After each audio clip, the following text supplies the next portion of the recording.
दाऊद का पुत्र सुलेमान राज्य में स्थिर हो गया और उसका परमेश्वर यहोवा उसके संग रहा और उसको बहुत ही बढ़ाया।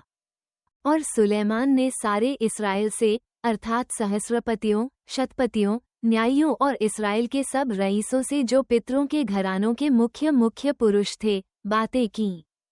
और सुलेमान पूरी मंडली समेत गिबोन के ऊंचे स्थान पर गया, क्योंकि परमेश्वर का मिलाप वाला तंबू जिसे यहोवा के दास मूसा ने जंगल में बनाया था, वह वहीं पर था।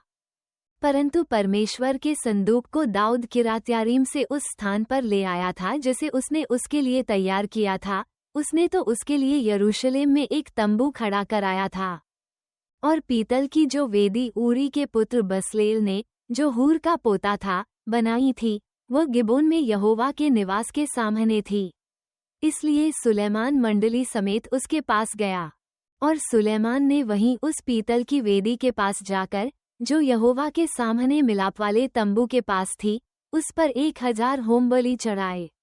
उसी दिन रात को परमेश्वर ने सुलेमान को दर्शन देकर उससे कहा, जो कुछ तू चाहे कि मैं तुझे दूं, वो मांग।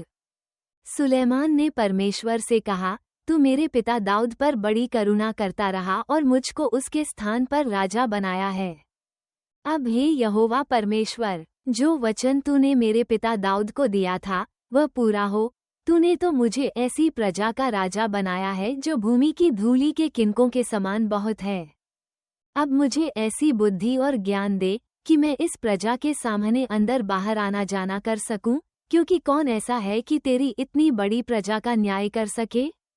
परमेश्वर ने सुलेमान से कहा, तेरी जो ऐसी ही मनसा हुई, अर्थात तूने न तो धन संपत्ति मांगी है, न ऐश्वर्य और न अपने बैरियों का प्राण और न अपनी दीर्घायु मांगी, केवल बुद्धि और ज्ञान का वर मांगा है, जिससे तू मेरी प्रजा का, जिसके ऊपर मैंने तुझे राजा नियुक्त किया है, न्याय कर सके।